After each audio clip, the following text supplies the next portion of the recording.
Welcome to Clever Money Hacks, the channel where money moves and life improves. In today's episode, we'll be discussing, well, a really fascinating conversation from The Diary of a CEO. It features none other than Tony Robbins, who is, you could argue he's the world's most famous life and business strategist. Oh, absolutely. And I think we need to address the elephant in the room, right away. Okay. When people hear Tony Robbins, they usually think of one thing. It's the high energy, the clapping, fire walking. The big teeth, yeah. Motivation. Exactly. But this deep dive is actually about something very different. Yeah, this isn't about getting pumped up. This is about hard math. It really is. It's about the specific, quantifiable patterns he found after interviewing 50 of the wealthiest people on the planet for his books. And we're not talking about just rich people. No.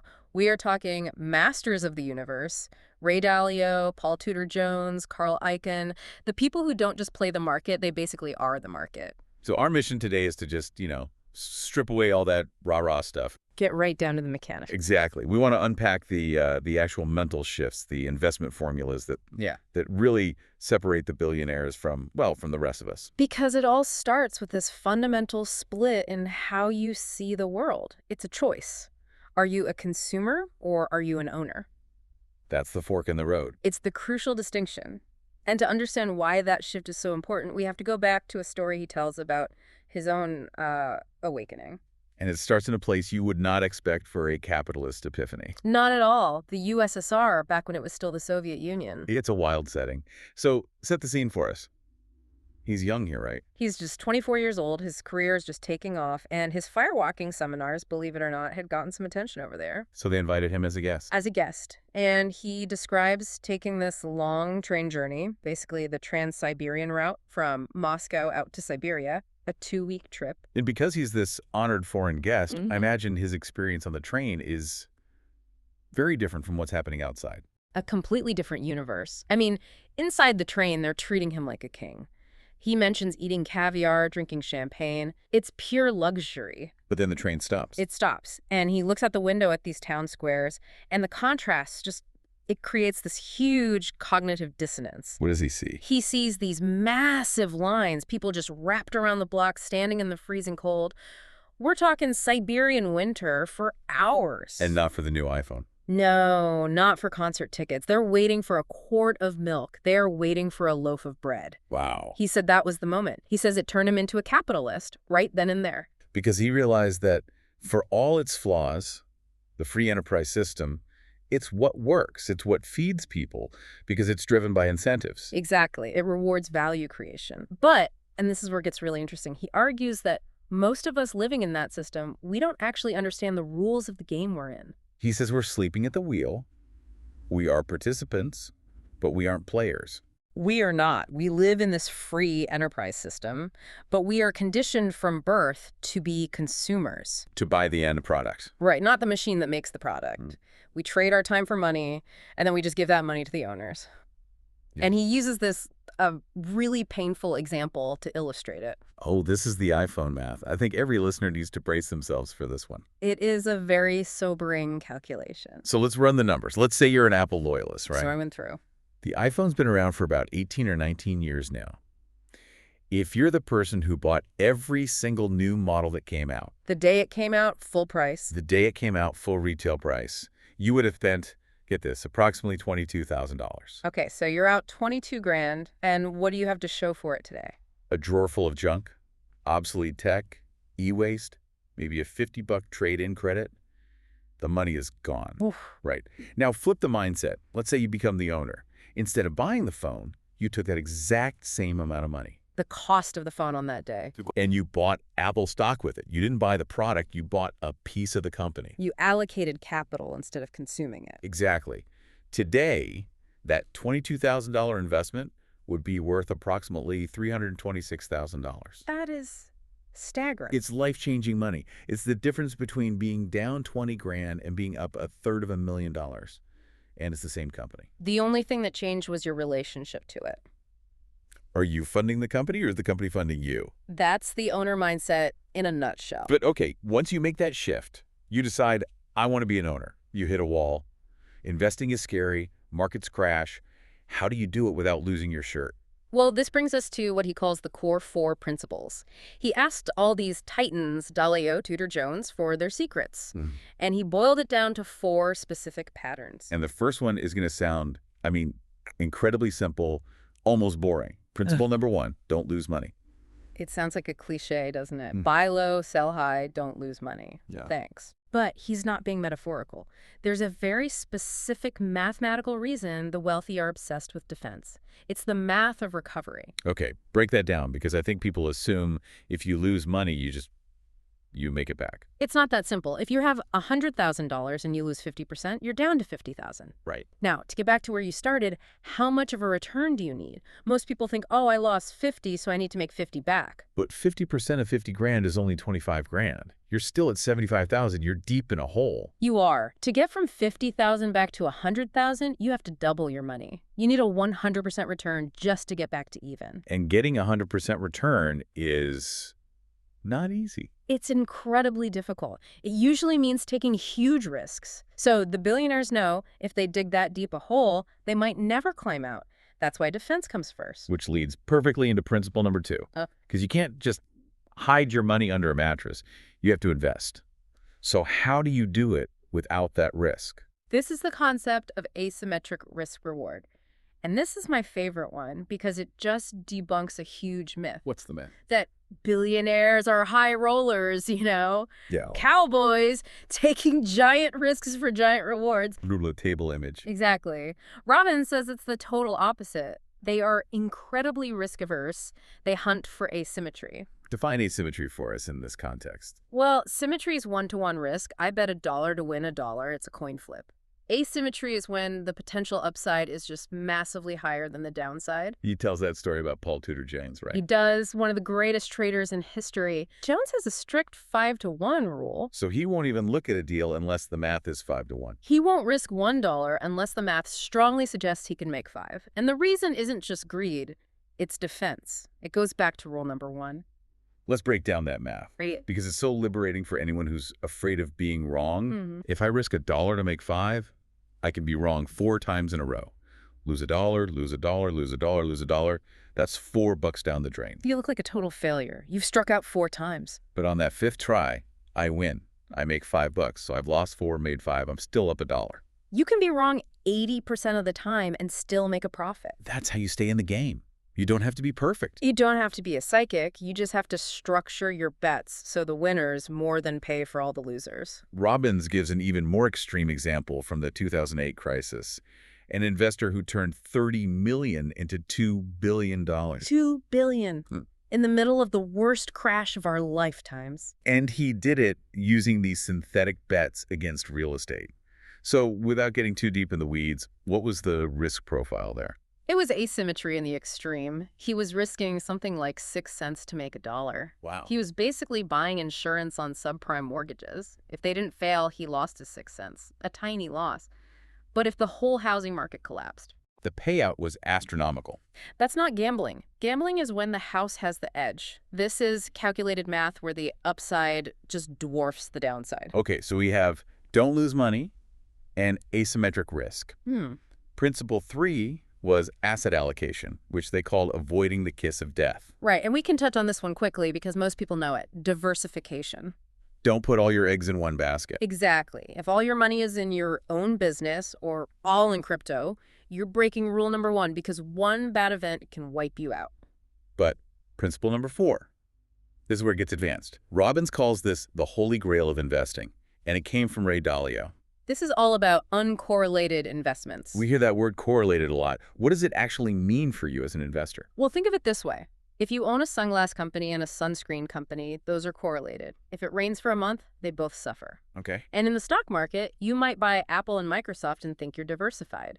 But if the whole tech sector crashes, they both go down. They're tied together. And Dalio's big point was that in a real crisis, like '08 or 2020, almost everything becomes correlated. Stocks drop, bonds can drop, everything drops in a panic. So what's the solution? Dalio told him the secret is finding 8 to 12 investments that truly do not move together. If you can do that, you cut your risk by 80% without sacrificing your upside. But where do you find things that aren't tied to the daily whims of the stock market? And this is where the source suggests you have to look beyond the public markets. You have to look at private equity. Right, private equity, private credit, private real estate, things that aren't traded every second. Exactly. And Robbins dropped a stat here comparing the S&P 500 to basic private equity over almost 40 years. And the difference it blew my mind. It really shows the power of compounding. He said the S&P 500 averaged about a 9.2% return over 39 years. Okay. So if you invested $1 million, it becomes roughly $28 million, which is great. No one is complaining about that. But basic private equity. The average return was around 15.7%. Now, that doesn't sound like a huge jump, 9 versus 15. But over 39 years. That same $1 million becomes $328 million. Wait. 28 million versus 328 million. That is the power of a few extra percentage points compounded over decades. But, and we have to be really clear here, there is a catch. There's always a trade-off.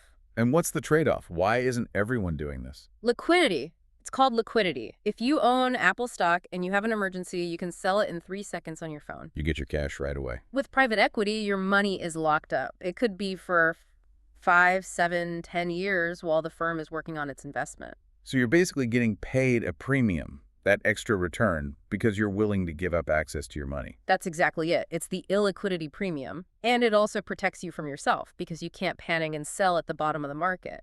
This is all so valuable. But I can hear some listeners thinking, I'm not Ray Dalio. I didn't go to business school. How do I even start to learn this? Because Robbins didn't have a finance background either. No, he didn't. And this brings us to a really fascinating part about learning. He is a huge believer in what he calls immersion. Immersion.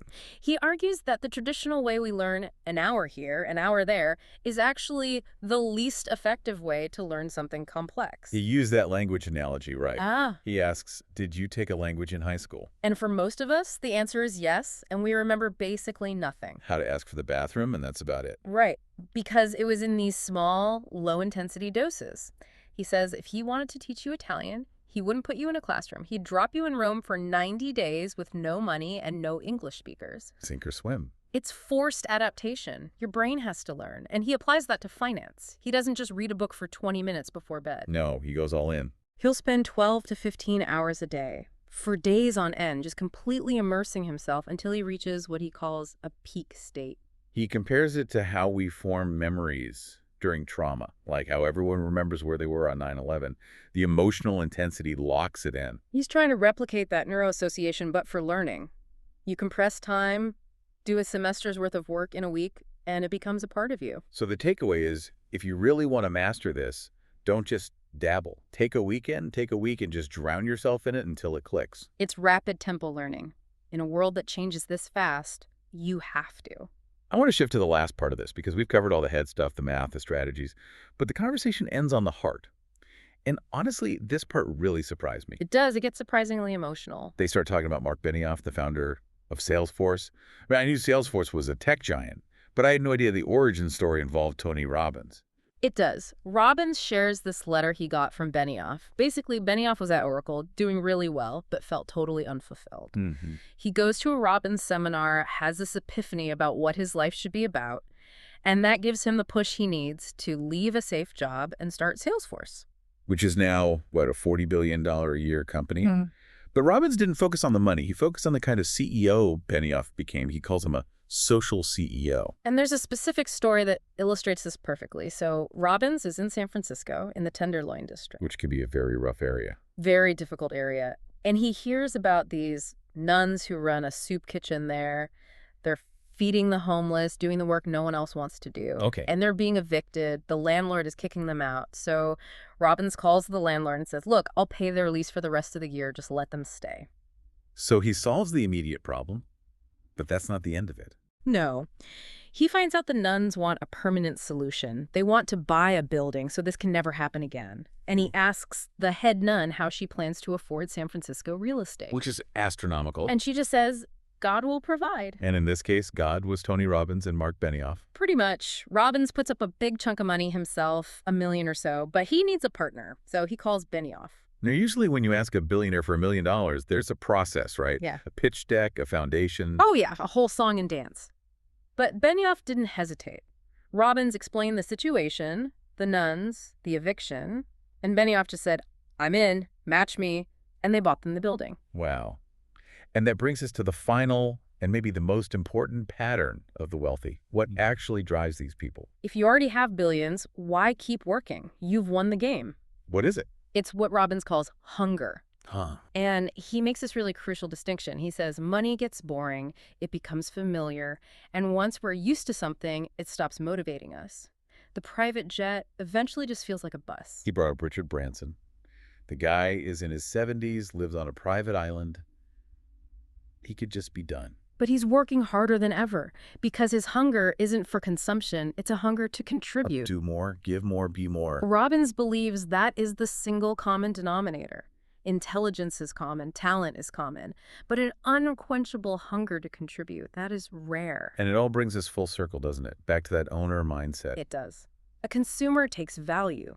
They eat the bread, they use the phone. An owner, a true capitalist in the best sense of the word, creates value for others. So let's just quickly recap the blueprint we've laid out today. Sure. It's a four-step progression, really. First, the mindset shift. Stop being a consumer, start being an owner. Understand the opportunity cost. Second, the math. Use the core four. Protect your downside, find that 5-to-1 asymmetric risk, and look for uncorrelated investments. Third, the method. Learn through total immersion. Don't dabble. And finally, the fuel. Hunger. Find a mission of contribution that's bigger than your bank account, because that's the only thing that lasts. That is a powerful roadmap. And before we close, I want to leave our listeners with one last thought based on that idea of hunger. Go for it.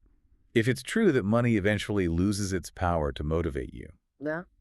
what is the specific mission in your life that would keep you hungry for decades? What's the thing you'd still work on even if the bank account was already full? I love that. And for a practical step, do the owner math we talked about. Look at the last big thing you bought, a car, a laptop. Mm-hmm. Calculate what that money would be worth in 10 years if you had invested it instead. It's a sobering exercise, but it might be the shock you need to finally flip that switch. Absolutely. Thank you for listening to today's episode. And don't forget to like, subscribe, and share your ideas for future episodes. See you next time.